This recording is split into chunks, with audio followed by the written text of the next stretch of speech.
Hoje nós vamos explorar uma passagem que está ali logo no primeiro capítulo da morte de Ivan Ilitch. Se você tem a minha tradução, da editora 34, se você tem essa edição aqui, essa passagem está na página 11, mas é bem fácil você encontrar, é uma das primeiras páginas, umas 4, 5 páginas depois do começo. É claro, depende ali da formatação, né?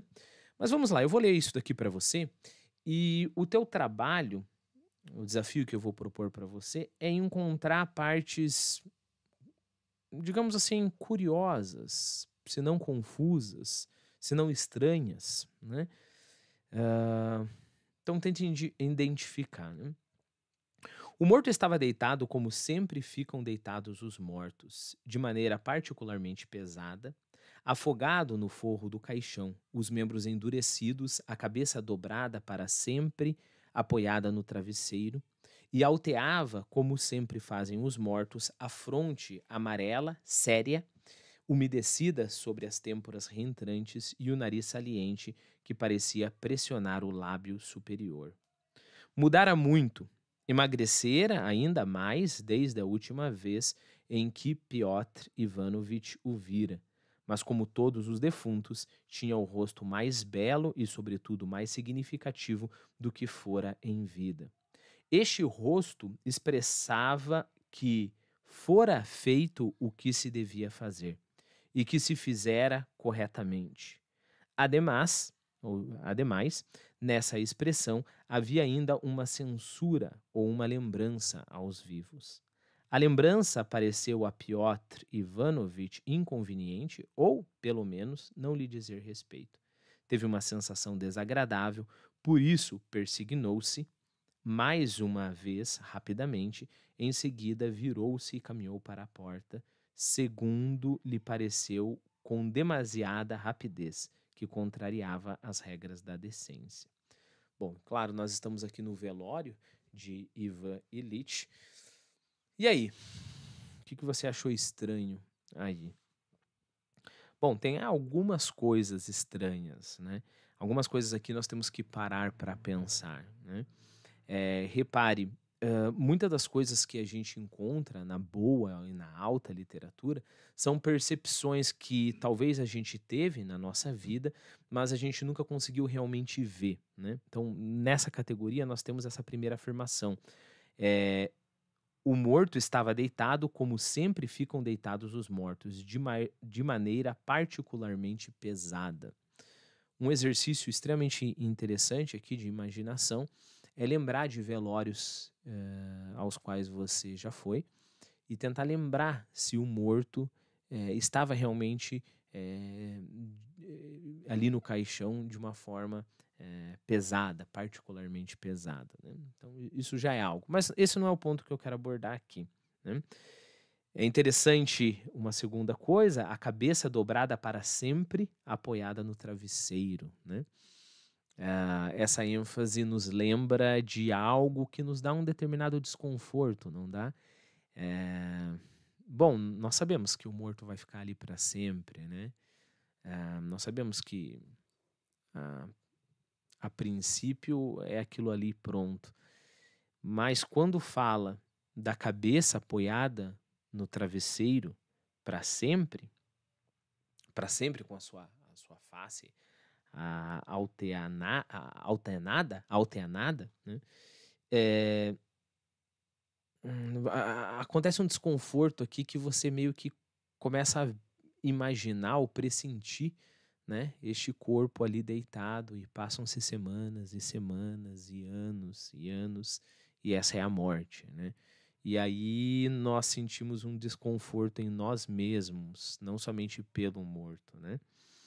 Mas ainda não é o ponto que eu quero abordar, mas já é um tipo de preparação para o ponto que eu quero abordar. Aí ele continua e diz o seguinte, e talvez essa seja a passagem que você também deve ter achado estranho. Mudara muito, ok, emagrecera ainda mais desde a última vez em que Piotr Ivanovitch o vira. E aqui nós temos o ponto. Como todos os defuntos tinham o rosto mais belo e, sobretudo, mais significativo do que for em vida. Tinha um rosto mais belo e mais significativo do que for em vida. Então, como assim? O que ele está querendo afirmar? Ele está querendo afirmar que todo mundo, quando morre, é mais bonito? Então, vamos lá, né? Uma pessoa extremamente bonita, Emma Watson, né? Uma mulher extremamente bonita. A Julia Roberts, principalmente quando ela fez Pretty Woman, né? Extremamente bonita. Então, quer dizer que a Julia Roberts morta seria mais bonita que a Julia Roberts viva? Ah, é meio estranho, né? Eu nunca chequei pra ver, mas parece meio estranho achar sempre o morto mais bonito, né? Só que olha a continuação. Tinha o rosto mais belo e, sobretudo, mais significativo do que for em vida. Ok? Mais belo e mais significativo do que for em vida. Talvez nós não estejamos falando de duas coisas. Nós estejamos falando de o rosto é mais belo e também é mais significativo, mas ele é mais belo do modo mais significativo. Tanto é que uma das traduções para o inglês, essa passagem específica está assim, or more to the point, em vez de que nós temos aqui, né? E sobretudo, né? Então é mais ou menos assim, é um rosto mais belo e, para ser mais específico, ele é mais significativo. Então aqui a coisa parece que dá pra gente aceitar, embora a gente não entenda completamente ainda, né? Então, o rosto de um defunto, ele é mais belo ele é mais belo porque ele é mais significativo, né? E por que ele é mais significativo? Vamos continuar, né? Por que ele tem mais significado? Por que ele diz mais coisas? Este rosto expressa que fora feito o que devia fazer e que se fizera corretamente. Ademais, nessa expressão havia ainda uma censura ou uma lembrança aos vivos. Este é o ponto crucial também que eu gostaria que você focasse, né? Perceba,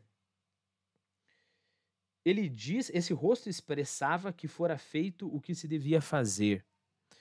Então, basicamente, eu estou dizendo aqui que quando uma pessoa morre, ela fez tudo o que deveria fazer. Sabe aquela coisa que não existe morto ruim? O cara foi um filho da mãe a vida inteira e aí o cara morre e fala, nossa, ele era uma ótima pessoa. Será que é isso que o narrador está expressando? Parece que não combina, né, com o tom da passagem, né?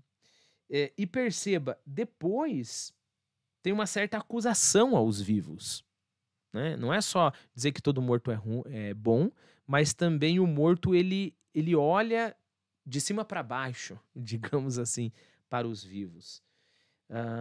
Então nós temos que dar um passo além. Outra coisa, essa sensação, ela causa desconforto, ela causou um desconforto no Piotr Ivanovich, né? Pensemos no seguinte, um morto, quando ele finalmente deita no caixão, né?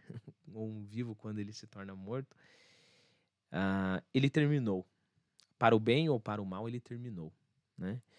Ele é aquilo ali, é aquilo que está ali. Não tem como, se ele tava levando uma vida porcaria, não tem como ele consertar mais. Se ele viveu uma vida muito nobre, não tem como ele estragar mais, né? Então ele chegou, digamos assim, ele se plasmou, ele se solidificou, né? A nossa vida é meio líquida, né? A gente pode mudar a todo tempo, a qualquer momento, né? Um cara que foi fiel à sua esposa por 50 anos, no dia 1º do 51º ano, ele pode trair a sua esposa e pronto, fluiu, né? Não o morto. O morto está ali e acabou, né? Então nós temos duas coisas aqui. O primeiro, o fato de que, como eu falei para você, né? O morto chegou. Tem até aquele verso do Mallarmé, que eu acho que se encaixa muito bem aqui, que é um verso que ele fez para colocar no túmulo ou para homenagear o Edgar Allan Poe quando o Edgar Allan Poe morreu. Eu só vou ler o primeiro verso do poema, né? Tal que em si mesmo, enfim, a eternidade o muda. O poeta daí continua, né? Mas perceba o conteúdo aqui, a eternidade mudou o poeta em si mesmo. Eu vou trocar a eternidade por morte, porque faz todo sentido que a gente faça isso, né? Lembre-se, o poema foi para homenagear Edgar Allan Poe, quando Edgar Allan Poe morreu. Então a morte o transformou nele mesmo, no sentido de que não há nada mais que ele seja a partir desse momento. Bom, então no mínimo o morto fala, olha, o que eu fiz, e eu terminei, eu não posso fazer mais nada, né?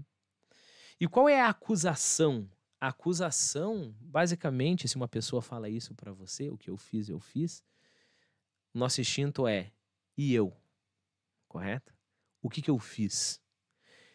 Que tipo de rosto que eu vou ostentar, né? Com que tipo de cara eu vou estar no meu caixão quando uma pessoa olhar para mim? Será que eu vou poder ter uma face altiva também e falar, olha, o que eu fiz? Perceba, não se trata de dizer que todo morto conseguiu fazer tudo aquilo que deveria fazer, né? Eu acho que essa é muito mais uma impressão daquele que vê um morto do que uma realidade. Mas a acusação está ali. Tá, eu já morri. E você? O que você vai fazer daqui até o momento em que você morrer também, né? E perceba, é esse desconforto que está em Piotr, porque nós temos a seguinte passagem. A lembrança pareceu a Piotr Ivanovich inconveniente, ou pelo menos não lhe dizer a respeito. Não é comigo, eu nem vou morrer, né?